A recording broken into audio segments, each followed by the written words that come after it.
আমার নবী বলছেন, হে আমার উম্মত, তুমি যেই দেশে থাকো সেই দেশ কানুন যদি তোমার ইসলামী শরীয়তের বাইরে হয়, কানুন যদি অন্য মানুষের কাছেও যদি থাকে, মনে রেখো আমি রাসূলুল্লাহ তোমাদেরকে এই সবক দিয়ে যাচ্ছে, তোমরা জীবনকে বাজি রেখে দেশের জন্য লড়াই করবা। আমার নবী বলছেন, হব্বুল ওয়াতানি মিনাল ঈমান, দেশকে ভালোবাসা একটা ঈমানের কি একটা পার্ট।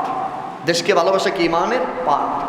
দেশের সব উড়ে নিয়ে চলে যাবে না, আমার ঘর তো এখনো ভালো আছে, আমি এখনো নিরাপদে আছি, এটাকে ঈমানদার বলবে না, এটাকে ঈমানদার বলে না। ঈমানদার হচ্ছে ওই ব্যক্তি, সারা পৃথিবীর ঈমানদার এমনটা একটা জিসিমের মতো, ওই পায়ের মধ্যে যেভাবে ব্যথা পেলে শরীরে জখম হয়ে যায়, মাথায় ব্যথা পেলে পুরো শরীরটা বডিটা পুরো ব্যথায় জখম যেভাবে হয়ে যায়, ঠিক একইভাবে এইভাবে সারা পৃথিবীর মুসলমান একই বডির মতো। আমার নবী বলছেন, হে আমার উম্মত, তুমি যেই দেশে থাকো সেই দেশ কানুন যদি তোমার ইসলামী শরীয়তের বাইরে হয়, কানুন যদি অন্য মানুষের কাছেও যদি থাকে, মনে রেখো আমি রাসূলুল্লাহ তোমাদেরকে এই সবক দিয়ে যাচ্ছে, তোমরা জীবনকে বাজি রেখে দেশের জন্য লড়াই করবা। একটু সুবহানাল্লাহ জুড়ে বলেন না।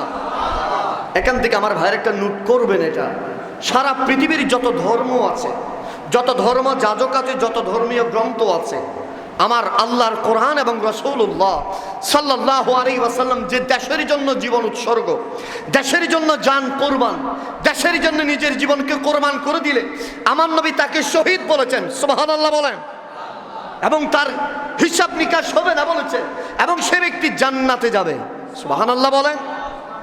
বলেছেন কি আমার নবী, পৃথিবীর আর কোনো মনীষী বলে নাই, পৃথিবীর আর কোনো ধর্মের যাজক বলে নাই, ধর্মগোষ্ঠী বলে নাই, ধর্মের গ্রন্থ বলে নাই, একমাত্র এই ঘোষণা দিয়েছেন পৃথিবীর জমিনে আল্লাহর হাবিব তাজদারে মদিনা, ইমামুল আম্বিয়া, সরওয়ারে কায়নাত, ফখরে বনি আদম, সুলতানে মদিনা, ইমামুল আম্বিয়া, আকা নবী মুহাম্মদুর রাসূলুল্লাহ। একটু জোরে বলেন সুবহানাল্লাহ।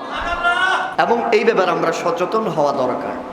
আমরা আপনার মাধ্যমে আপনাদেরকেও যেভাবে বলছি, মাঠে ময়দানে হাজার মানুষ, লক্ষ মানুষকে এভাবে বলছি, আল্লাহ যেন আমাদের এই ভূখণ্ডকে হেফাজত করে, জোরে বলেন আমিন।